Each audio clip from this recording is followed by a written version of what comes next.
Hi, it's Wasabi. Welcome back to the channel. We've got a battle on the Pilsen map, and it's El Comandante from Pretty Clan. It's in the STI, which is the Tier 9 Soviet heavy tank that leads to the IS-4. The guns on the STI are all 122mm. It starts off with a BL9, which is used in pretty commonly, but the top gun is the 122mm D25 TS, which is the one you really want. It's got a high rate of fire and average dispersion, but good brawling tank, so dispersion's probably not so important, but it's also got a better aim time, around 3 seconds as standard, and good frontal armour on the STI. Hull armour is 150 on the front and 170 on the front of the turret, but the turret side's also 170 and the hull side armour is 140.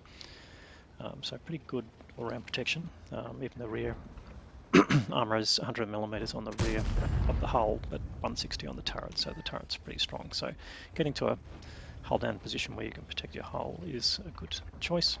It's also got reasonable slopes on it. In any case, he's taken up this position here to basically try and get cross shots to the other side of the factory area. And you see he's got an IS-3-2, which is Tier 8 tank, and you can see the dispersion letting him down a little bit. The range perhaps just a little bit too far there. Your shots won't go in, but the wider the dispersion, the less chance you'll hit your target effectively.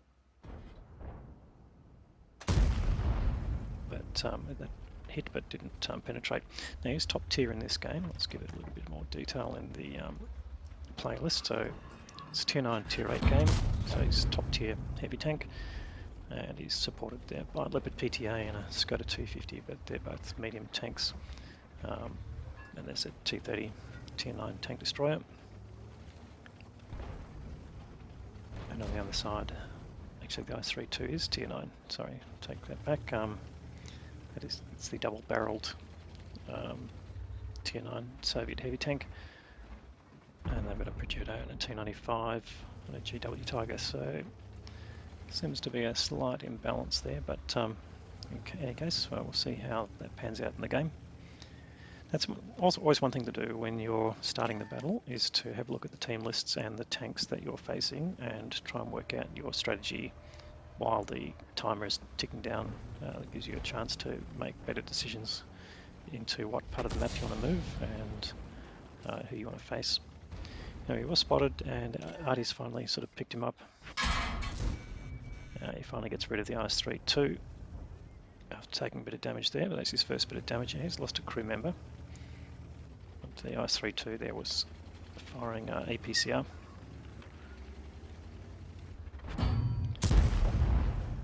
And T-32 Tier 8 tank there managed to penetrate and took a hit back.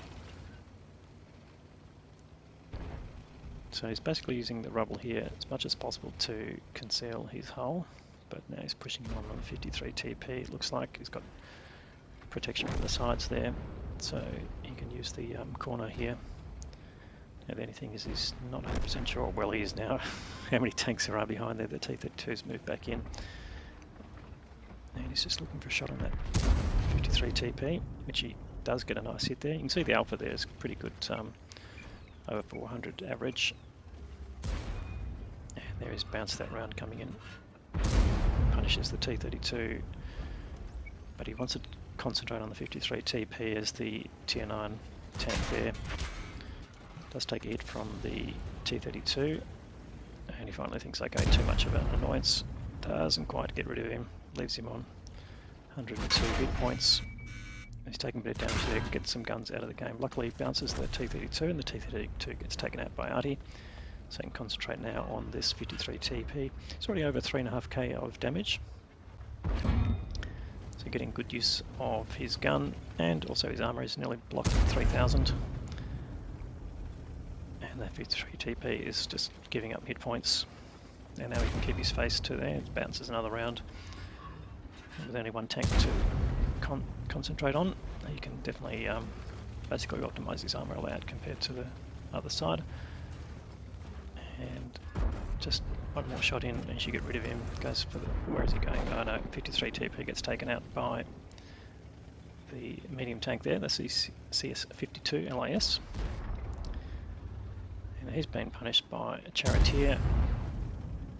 Just puts in a shot that gets critical damage only, but so his back is now okay. You can see the side of a T95, so getting in an area where Crossfire's potential doesn't want to get exposed too much. That T95 just missed on getting the side shot that he wanted. The tank turned around too much. And now he's got a frontal shot there. He can go for the lower plate. And he'll switch to premium rounds here to see what penetration he gets with that. But it's bouncing more. Yeah, so he's got the 340mm of penetration in a tier 9 tank. That's pretty impressive. That's tier 10 territory for penetration factors. That let him go through the front of the T95, and now he's got the side. No, that will just bounce and ricochet once that lower front plate. If you can get it, or the commander's hatch. It's not quite getting it, but he's certainly bouncing rounds. He's bounced over 5,000 now. Oh, nearly got the lower right underneath there. It gets one more in the low front plate. And T95 is getting punished. And gets taken out by the Lurva. Now their team's well in advance here. He can go back and concentrate on that charioteer to his left. And he's right out in the open there. Can he get one shot in? Yes, he does. Quick snapshot, gets rid of the charioteer. That takes him to 5780. And he's being invited to a platoon here. There's 2 tanks on the team, both with 3 kills, and that will get you some additional rewards. Unfortunately, it doesn't give you anything extra these days in terms of bonds, but unless you're tier 10. But always nice to get those additional rewards there. And now this is Centurion 1 there, you can put a round into if he gets the angle. Borsig going out through the open, not really a wise move, but he's been punished by Artie.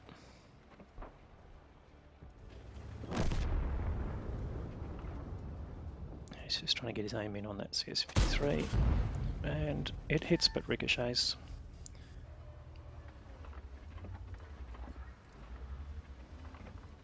And can he tempt that Centurion out a bit further? That's what he would like to do. But he's certainly got a few hit points to spare now. Gets a nice big hit in there to the Centurion and also blocks the incoming damage there. He's now over 6,000 hit points. The Udis there has just gone into his tracks. Not a well aimed shot there from the Udis, and he gets a nice hit in return and getting up some assisting damage there from spotting the Udis. Now you can't see him anymore, he's going to put another blind shot in here. But the Udis has already been destroyed by artillery. But there will be an arty there and in fact there's 2 arty, well no actually, one has been found out there in that bush there. He's gone down already, and the GW Tiger, he goes down as well. That is the end of the game, and El Comandante finishes on 6.7k of damage, so what a great result there. Let's go and look over the details. So that was an Ace Tanker Mastery badge there for Commy. He got the high caliber award there for the most damage, and steel wall for blocking at least 1,000 hit points, and the highest amount there. That extra award there is the Brothers in Arms medal that you get for platooning, and where the platoon members do at least 3 kills each. Got a lot of minor awards there. Now the STI, we didn't really talk too much about the tank apart from some of its base characteristics. Has been power crept a bit, but it certainly, this was a showcase of its best sort of outcomes. City maps where you can hide your hull and you don't have to move too fast, and the ability to brawl at close ranges and present your strongest armor towards your enemies, basically, and also being top tier as a tier 9. Not facing too many other tier 9 tanks, so definitely best outcome for the STI in terms of type of map and the situation. But nonetheless, what Commy's done is made the most of that and almost been the equivalent of the Heavy Tank 15 mission for the Object 260 in terms of damage dealt and blocked. So great game there from Commie. Let's have a look at their team score. 1550 base experience out of that, and the next highest there was the lever he teamed up with at the end, who didn't do a whole lot of damage but got 3 kills, and as bottom tier tanks, yeah, got the most experience out of that. And the fact that most of the tier 8s were close to the top there, so good result there. The Leopard prototype didn't do a whole lot down the bottom there, which is interesting. And on the enemy team, no one got real experience out of that. The G-Saw did the highest amount of damage, but pretty much a low result there from the enemy team. And that's the luck that you get in getting good results, really. So quite often when the enemy team doesn't do great well, but you have to make the most of it, of course, to be the best in your team. Now, the detail here, 23 shots fired, pretty good from a low DPM gun. 19 of those hit and 16 of those penetrated. He didn't fire a whole lot of premium rounds, so he made a decent amount of profit. This is not a premium tank, of course, it's a tech tree tank, and there were some battle payouts there which gave some bonus, but he still made nearly 60k of profit. So all around great result there from Commie. If you like this replay, please give it a like. If you haven't subscribed already, please consider subscribing. If you would like your replays to be featured on this channel, then hit me up on Discord, on the World of Tanks Asia Discord, and look forward to giving you more content during the week. So thanks for watching.